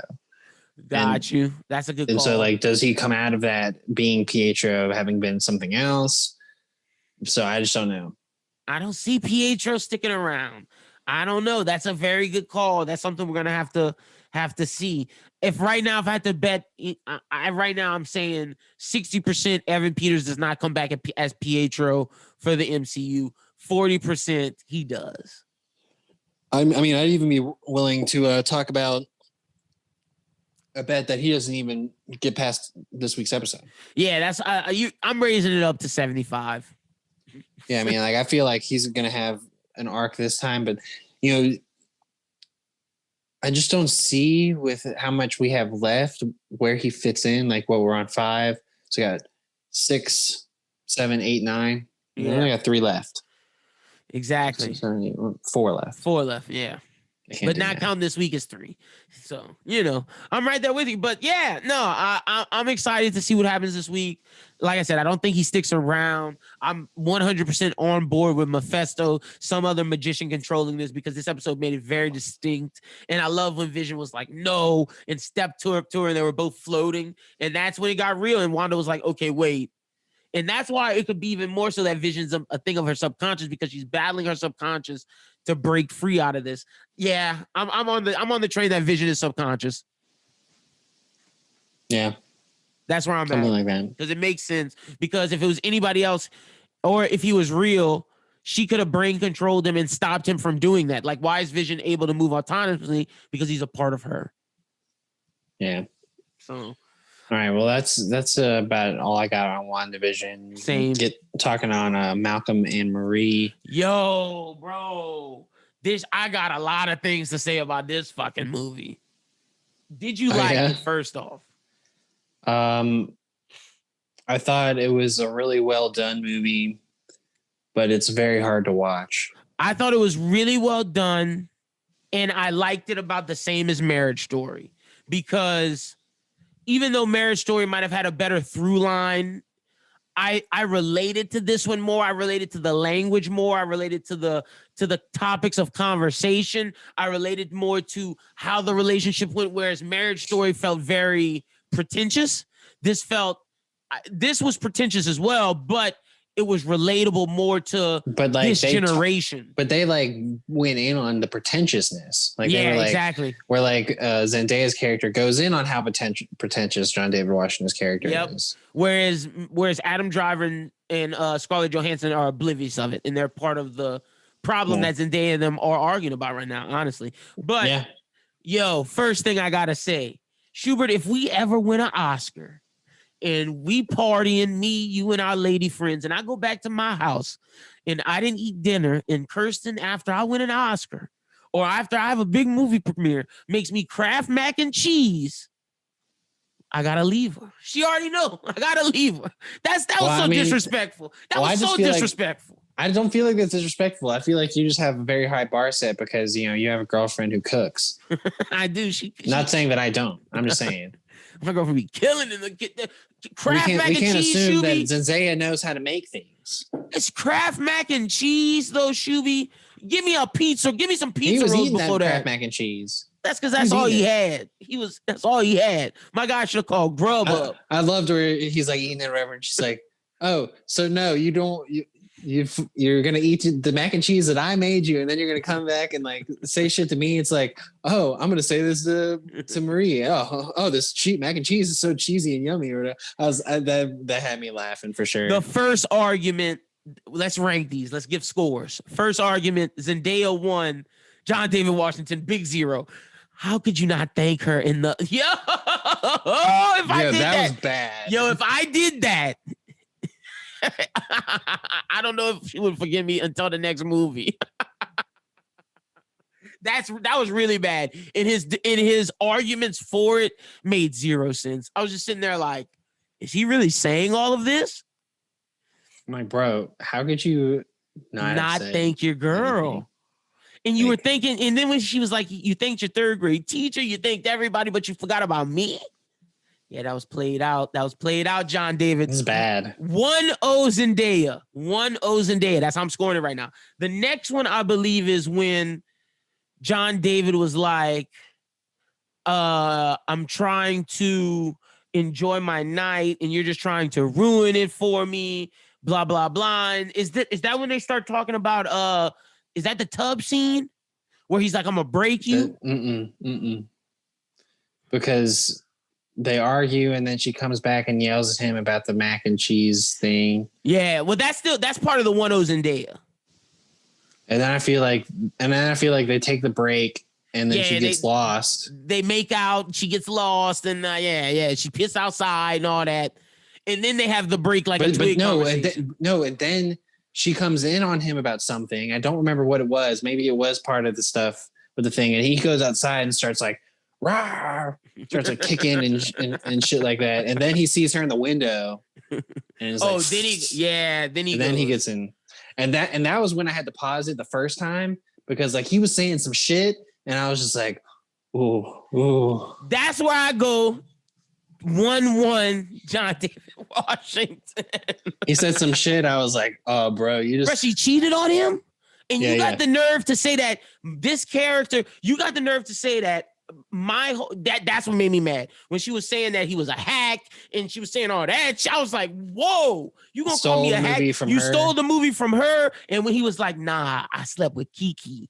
Kiki was a drug addict too. I was like, oh, spicy. John David won. Zendaya won. Tie ball game. Well, and I also liked how like he belittled, I wouldn't say belittled, but like, you know, he tore into her, belittled her, and then like came back with with all the good stuff about like, how much he loves her or whatever. And I was like, damn. That's how you do it. 1-1, John David, Zendaya. And let me preface this to all the lady listeners and men too. These people were toxic as hell and they should not be with each other, first off. And there's no way I would talk to Kirsten the way that he was talking to her, saying like, you're crazy. Like he was belittling her to the point of like, that's not cool. Like I believe he said, there was one word that really got me. It was something, but it was along the lines of insane and all that. That's some toxic shit. And you can't be living like that. But still in the fight, it's 1-1 tied up.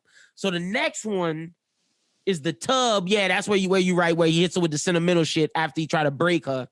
Yeah. Did you notice that, like, you know, the way that you're breaking this up is very, you know, it's necessary because like it felt like we would one person would come and do their thing, then they'd sit and be like, oh, and then they come back and do their thing. And it almost felt like rap battle. Yeah, it did. It definitely did. Especially the bathtub scene. Like I could have sworn like in that bathtub scene, it felt like John David Washington was rapping. Mm-hmm. No, and he was going ham on her. I'm trying to think of the next big fight. I'm trying to pull it up. But I'm thinking about the stuff like where she's on the bed or whatever. And they talking about this after they have sex, and then she's talking about no. The knife shits before that, where she asks, and when she's on the ground and she's like, why didn't you cast me or whatever? That's where I was like, I kind of rock with John David on that one. That was where I was like, oh, is she just really salty because you didn't cast her in this movie? Yeah, that's where I was like, I was rocking with John David on that part. But then like when you find out about the authenticity and like a lot of this was her story, it's like, damn, John David, you kind of messed up. And you didn't thank her? Yeah, exactly. That was my whole thing. And that's why I was saying like in the early on in the pod where I was like, if not thanking her in the speech was like the underlying issue, I feel like John David lost that battle. Yeah, true. I agree with that. So yeah, after the bathtub, after he wins, that's when they start talking about the white lady at the New York Times and they start battling her and whatever. And then that leads into the Marie fight about how they're similar, about how her and the white lady share something in common, that you can never be the best version of you because you don't get jealous because your narcissism is so high, yada, yada, yada. And she was like, the thing is, I always want to be the best girlfriend for you. You never want to be the best for me. And that's when I think Thorsten Zaya took the win in the bathroom. He's like, you was with Kiki, this and that. And that's when she hits him with one of the most poignant speeches of the movie, when she's like, all I wanted from you was a thank you. And she goes through the type of thank you she wanted. That was powerful. And that's why I was like, Zendaya got the dub. She got the dub because that was the underlying of the whole argument. None of this would have happened if all he would have said was, baby, thank you. And at the end, when he's crying and he's like, thank you. And she's like, I forgive you. It was just like, damn, that's all she wanted. Literally, all you had to be was go up there and be like, that lady was my everything. Thank you. But he couldn't do that. He didn't even have to say much. He didn't have to say much. But I just got to say, I don't know who was the better performer between John David and Zendaya, because they both had very high points. But the two moments that stick out to me was the argument in the bathroom when he starts crying. That's John David's high point. But Zendaya's high point is when she's telling that thank you speech. That thank you speech was powerful. Made me almost cry. I was like, damn, bro, you did your girl dirty. Yeah, it was one of those things where the way that it was shot, the words that were said, it was one of those deals where, like, for me, most of the time I'm doing something, I'm doing one thing while watching other things. And that's like one of those where you have to stop everything you have to watch. You can't take your eyes off of it. Like, it's just, a powerful moment. I mean, that's like where I think where Malcolm and Marie, not necessarily saying it was my favorite movie, but like, I really feel like from a technical and critical perspective, you can look at this and be like, well, this was a really good film. Look, the story plot line might not be that great, but the acting, the way it was shot, the music choice, grade A. Music choice is good. The music choice is grade A, and the way it's shot, like when you're seeing I like to say, look at it as their relationship is a glass house, and when they shoot things from inside the window and we see everything through, it was just like it just felt how their relationship felt.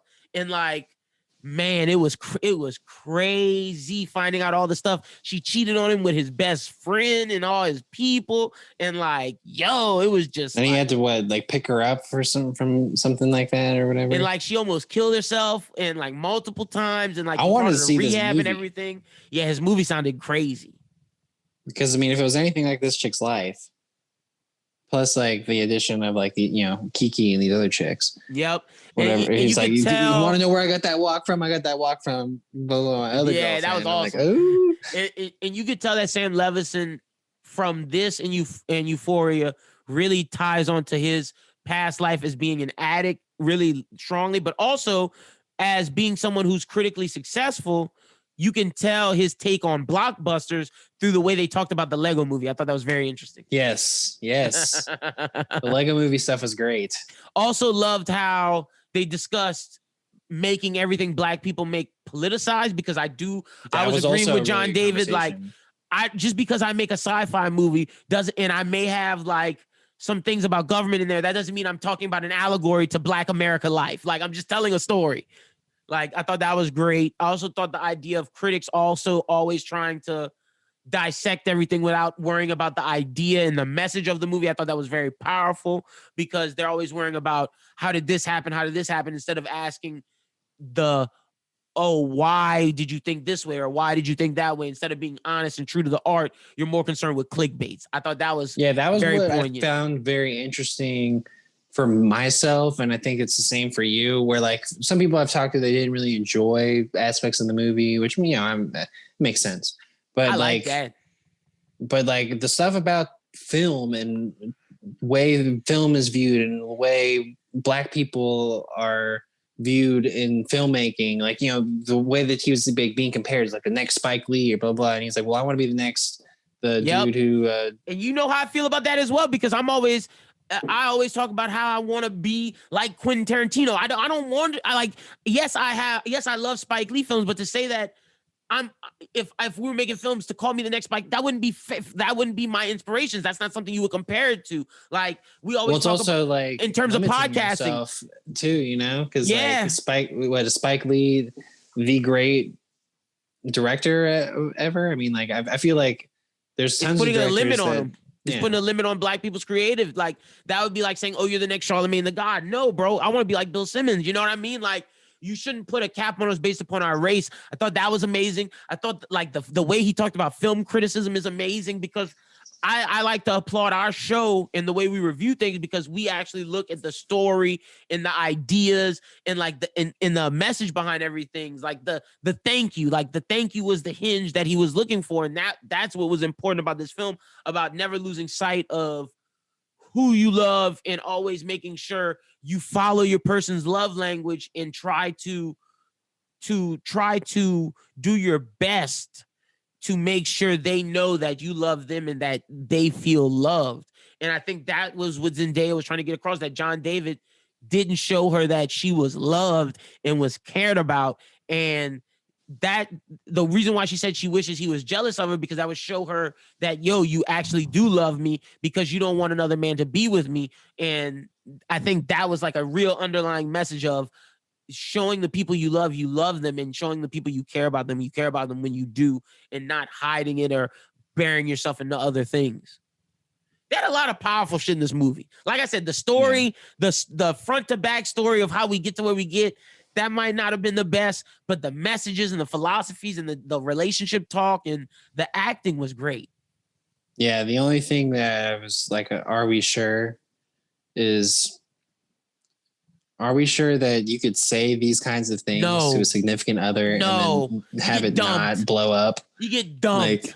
Like that bathtub scene, man. Like I'm saying, like, oh man, if I said stuff like that, it's over. Not that I would want to, but I'm just saying, like, if I said anything like that to my girlfriend, like, bro, I'd be dead. I told you it's done with if I didn't say thank you. Like, it's done with if I didn't thank her on the stage. And then if I get home and start calling her insane, crazy, you're insufferable. Yo, when he said she was insufferable, I was just like, and then when they were both like, I hate you. If I told Kirsten I hate you, it's over with, dog. Like, you don't say shit like that. And that's why I said this relationship is toxic and they shouldn't be together.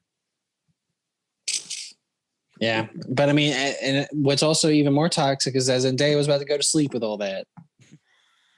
Oh, like go to sleep with all that emotion inside of her and be mad? I got to say, that's what I respect about John David. That's something I keep in my household. Me and Kirsten do not go to bed mad at each other. If we fight, if we have an argument or a fight, we're going to finish it right then and there, because when we go to sleep, we're going to wake up happy. And it's going to be over. You can't go to sleep mad at your significant other, because that just starts to fester and it builds and it builds. And that's how relationships end. I'm telling you, you can't go to sleep with that toxicity on your mind. It's not healthy for you. That was what I was thinking the whole time. I was like, ooh. It's not healthy for you. But what would you rate this? Shout out to Lil Reg. Lil Reg said he gave this a 6 out of 10. I said that was too low. I think this is like a 7.5. 7.5 out of 10. I was going to say 7. Yeah, I'm not mad at that, because the acting's too good to give it anything lower than a 7. Yeah, but I mean, I don't hate his ranking, honestly. I'm not mad at it. Because I know some people who would give it like a 3 or 4. See, I think that's just disrespectful. Well, it's just people have their idea of what they want out of a movie, and like for some people, it's just isn't like what you want out of a movie. It's more of like a. And that's what they was talking about. That's what they was talking about in the film for sure. That shit was crazy. Yeah. So, but I'm glad we both enjoyed this. And this wasn't like an Extraction or one of these types of movies where we didn't have a good time coming out of it. Yeah. I mean, this is like Netflix's best movie they put out so far, I would say. Of this year. Yeah. Facts. Yeah. Better than Outside the Wire or whatever. The Anthony Mackie movie. Shit's trash. Mm-hmm. But all right, let's get to it. Your Honor. Jeez. Episode 9. Bro, everything's closing in. Everything is closing in. I sent you a bunch of messages, and I'm going to just run through them. I'm going to just run through them. Okay, so I started off with, all right, wait. Chet Hanks, dead man. That's the first thing I sent you. Chet Hanks is a dead man. Chet Hanks is like, yo, I'm a snitch on Jimmy. I'm a snitch on everybody. I gotta protect myself. Chet Hanks, I said, bro has weak ankles. Yeah, I said, bro couldn't make the jump. So crazy. Law. And then when Jimmy found out Chet Hanks was snitching, his face was just like, Jimmy was like, oh no. Oh no. Jimmy's facial expressions are some of the best in this show. They're fucking hilarious. And that's what you said. His facial reactions are hilarious. For other things, like, you know, when his facial reaction to finding out about Adam, and like the face reaction to like. Oh, when he found out his daughter was like, fuck God, I hate God. Yeah. And he was like, don't say that. He's like, Michael changing things up in the courtroom. He's like, his surprise face is one of the best. The next thing I sent you, bro, Bryan Cranston has so much to deal with. Crazy. His wife cheated on him. That's why she died.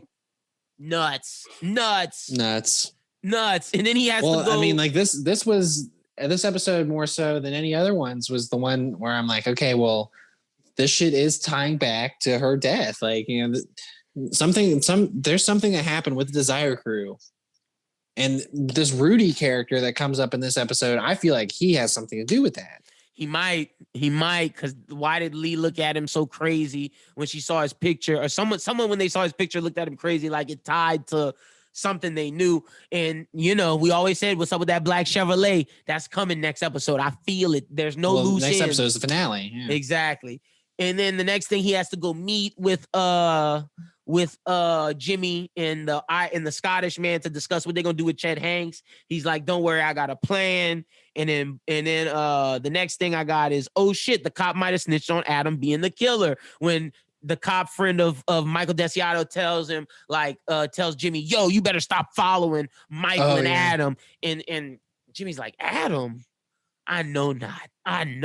That better not be the same Adam that's whatchamacallit. And she looks him up and then looks him up on Facebook. Yep. Next thing I sent you was, holy shit, Bryan Cranston poisoned him.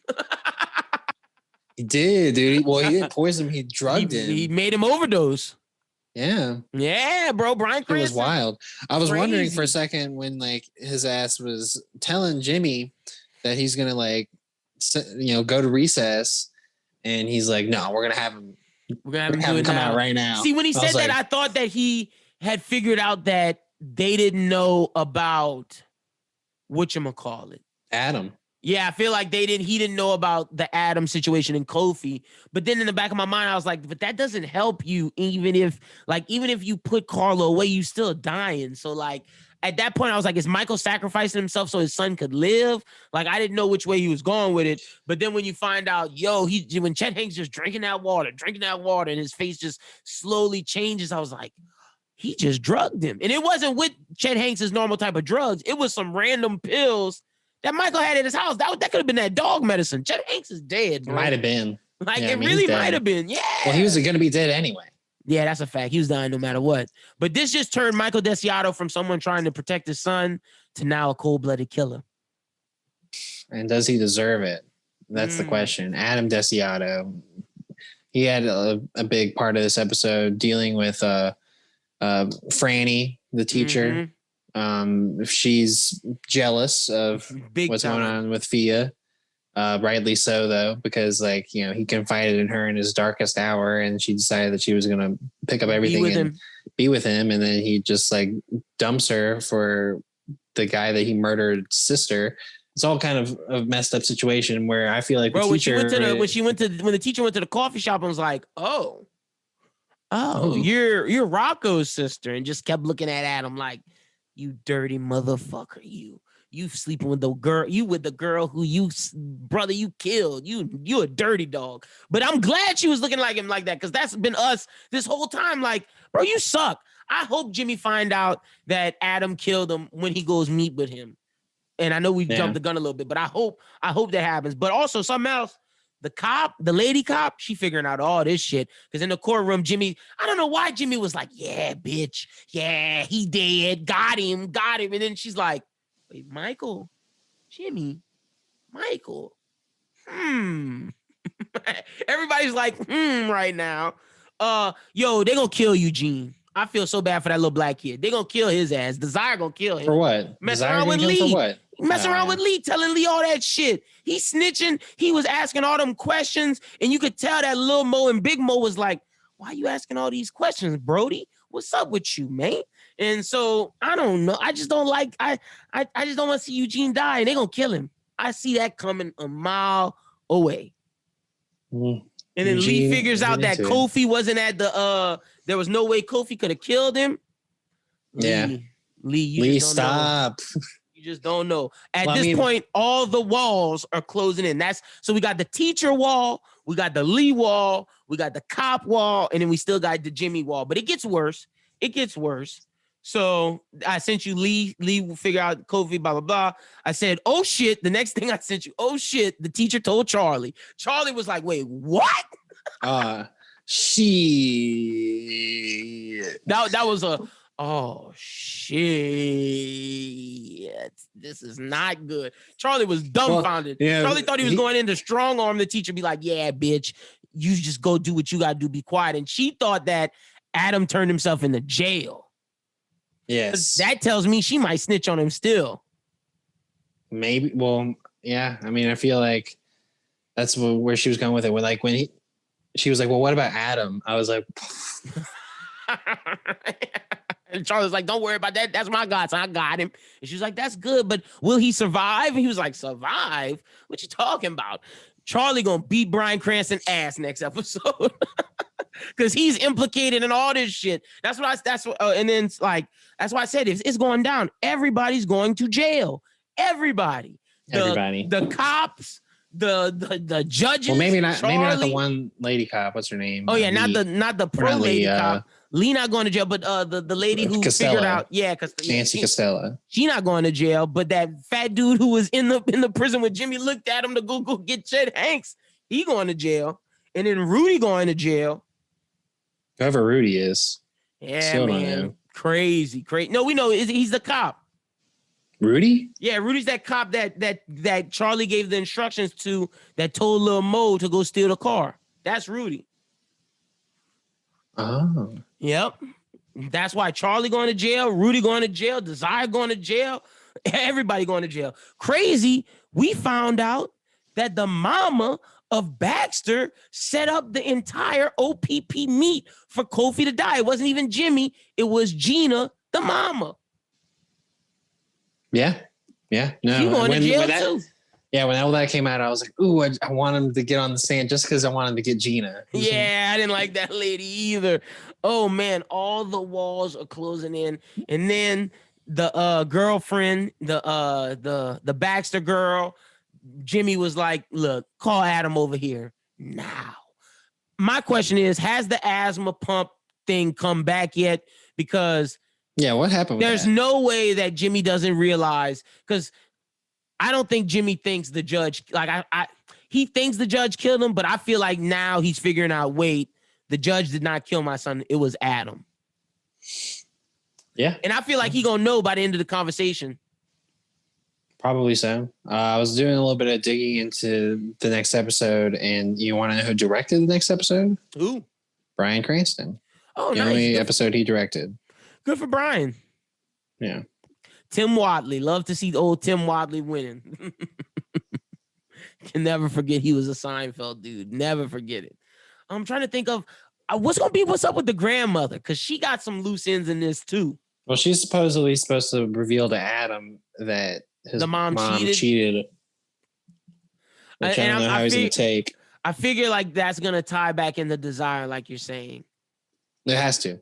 Yeah, it has to. So that's pretty much it for Your Honor this week. It was great. The walls are closing in fast, man. I felt so stressed watching this episode.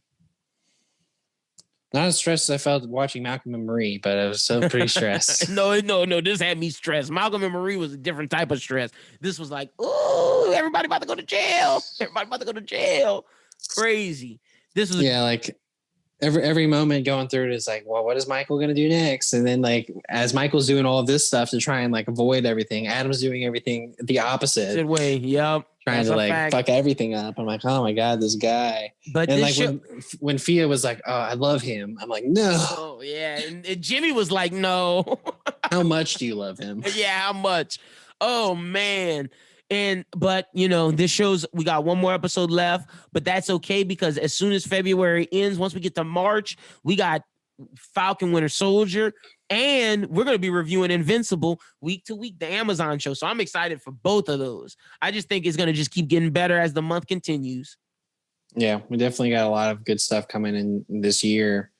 And we got a lot of movies, this bro. was a good start, man. This is a good start. Malcolm and Marie was the best movie we'd seen up until this point. But Your Honor is really solid, and WandaVision's best TV really show so far this year. So I'm excited to see if Your Honor gets dethroned as the best TV show. I know Malcolm and Marie gonna get dethroned as best movie this weekend. So that's over with. They had a good run, but it's gonna be interesting to see who tops Judas and the Black Messiah, because I feel like that's gonna be the best movie for a while. Unless we watch like Nomadland or the Steve Ewan movie that they say is great. Minari. Yep.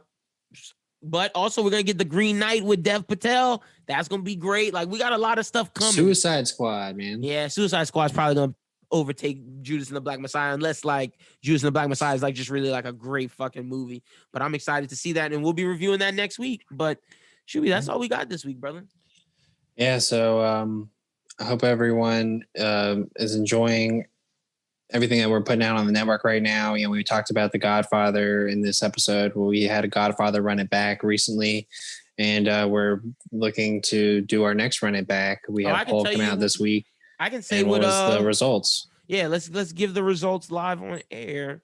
We're choosing between 4 movies: Do the Right Thing, Black Klansman, and 2 movies. Friday, and what was the other one? And Paid in Full. Oh man, never heard of Paid in Full.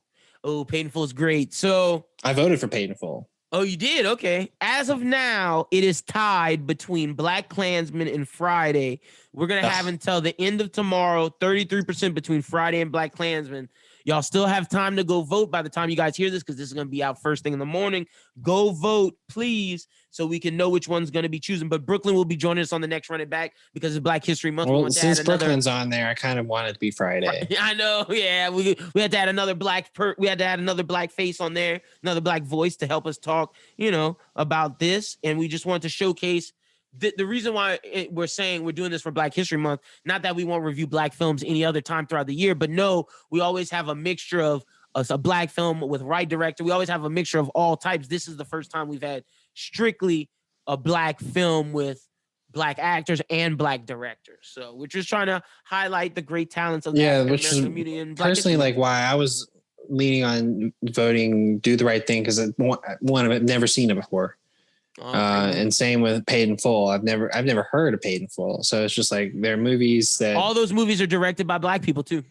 Yeah, and maybe a lot of those movies fell under the radar earlier on, or didn't make it to my suburban neighborhood. You know what I'm saying? So it's like I would like to get a chance to watch those movies. Yep. So and then the Paid next in Full, one, I'm really interested in for sure. That's something we're going to end up doing. Even if we don't end up reviewing it now, we will definitely end up reviewing Paid in Full at some point. But I'm thinking the next batch before Black History Month ends, we'll put an Eddie Murphy movie in there. We got to have 2 Eddie. No. I'm thinking Harlem Nights, and we'll have some other black movies. Coming to America. Coming to America. Maybe Malcolm X will be in the poll. Something like that. But yeah, man. But for that, like Schubert said, we'll let you guys know the results as soon as we know. They'll be out on Twitter, and we're going to review that ASAP. But go check out The Godfather Run It Back. Go check out the Superbad Run It Back. Go check out the Pulp Fiction Run It Back. We also the animes. We also did a bunch of anime Run It Back. The Cowboy Bebop movie, the Dragon Ball Super, Janemba movie, Akira. We've done a lot of Run It Backs, and they're all freaking amazing. Go check those out. Didn't you do Howl's Moving Castle? Yep, Howl's Moving Castle. We did a lot of movies. But make sure you join the Discord to come communicate with us, chat with us, and join the community, join the family. The link is in the description of the YouTube video and wherever you listen to podcasts, in the Spotify description or the Apple description. Make sure you subscribe to whichever platform you're listening to us. If you're up to date with One Piece, there's a new One Piece manga review. There is a new episode of #Anime Talk. There's a new Bros Who Think podcast this upcoming week. If you are like Schubert and just started to rewatch One Piece, me and Christian are reviewing the East Blue Saga.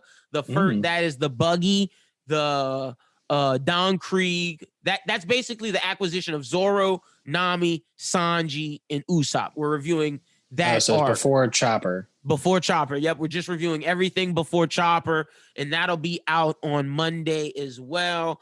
But yeah, man, we got a lot of good stuff coming, but just make sure you subscribe to the YouTube to stay up to date, and follow the Bros Who Think at Bros Who Think on Twitter. All right. Well, be sure you do that. And if you want to follow me on Twitter and Instagram, it's aschubert14. And I will not be tweeting nonsense like Gina Carano. Yeah, fuck no. Anyway, I hope everyone out there has a great week and watches some of the great stuff that is on streaming this weekend. And as always, stay safe and keep binging.